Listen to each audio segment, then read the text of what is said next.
Geno Smith, in his press conference on the eve of this move, said something that felt off.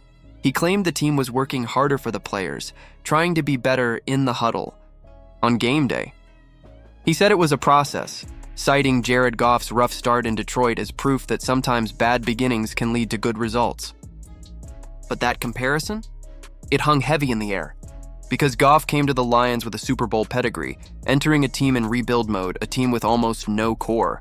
Geno walked into a Raiders team that already has playmakers, a defense, ringers like Max Crosby, Brock Bowers, Jacobe Meyers, and a veteran-littered roster built to compete.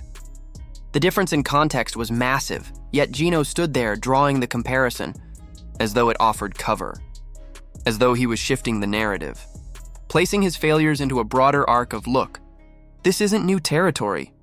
He said, you can get good results from a bad process, but it will catch up to you. That sounded more like a warning, a signal that he knows when execution fails, everyone looks backward, not forward. I can't help but hear it as deflection, because the same team that traded for Geno did so with the expectation of competing now, not getting there someday. Pete Carroll made that clear. We didn't come here to develop. We came here to win. That runs directly counter to what Geno seems to be framing. In the same interview, Carroll stood firm. He expressed frustration at the slow start, saying, we did not come here to develop. He looked at the roster, at what they've spent, and refused to treat this as a rebuild. He noted that if rebuilding were truly the plan, certain players would have started from day one, and they didn't. He reminded the room that the Seahawks, the team that let Geno go, are 3-2 now, enmeshed in a direction that seems to validate their decision. The implication, they moved on, and with a similar blueprint and fewer weapons, they're having better results. So when you loop back to Geno's Goff metaphor, it starts to fracture.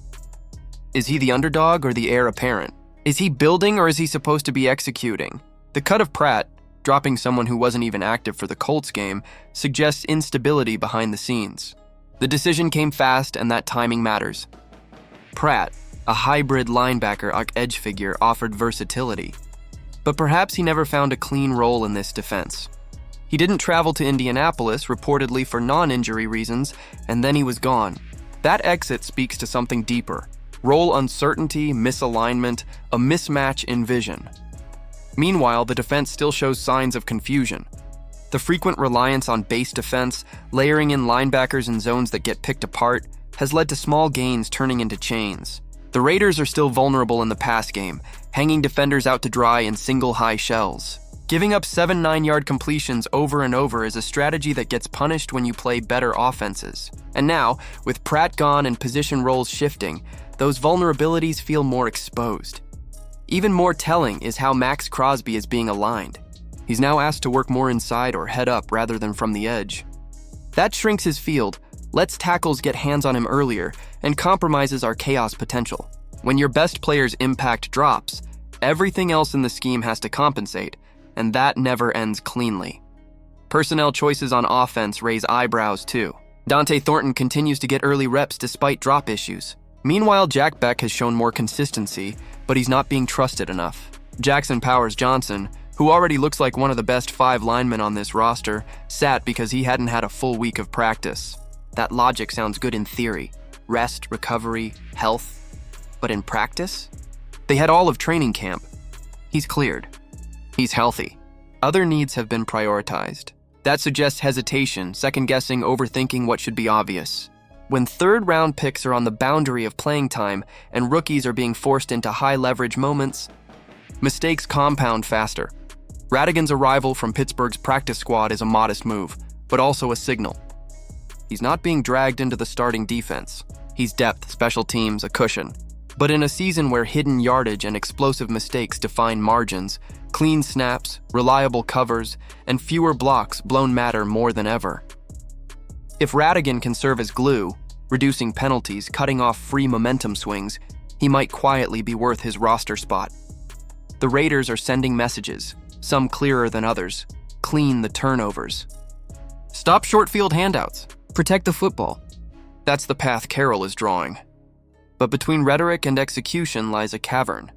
The real question is whether the plan on the field matches the message. When Geno says, "I'll carry it all," including special teams, offense, defense. It sounds like accountability, but also presumption.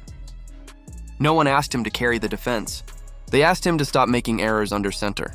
Pratt's cut is a punctuation point. It won't define the season, but it underscores instability, role ambiguity, back-end shuffling, defensive structure that still leaks. If the offense and defense can't sync, we're going to see more games slip away, not because of one glaring failure, but because many small cracks become collapse points. The Raiders need discipline, steadiness, and clarity. Carroll's chosen path is bold. Either clarity emerges quickly, or this season fractures under its own weight. So where do you land? Do you think the Raiders made the right move cutting Pratt, or was there more value in keeping that flexibility? Does Geno's Goff comparison mark confidence or a red flag? And what about the line? Do you trust them to hold up, or are we already watching the foundation crack? Drop your thoughts in the comments below. And if you want insider-level breakdowns, candid takes, and the full Raiders narrative as it unfolds, hit like, subscribe, and ring the bell so you don't miss what comes next.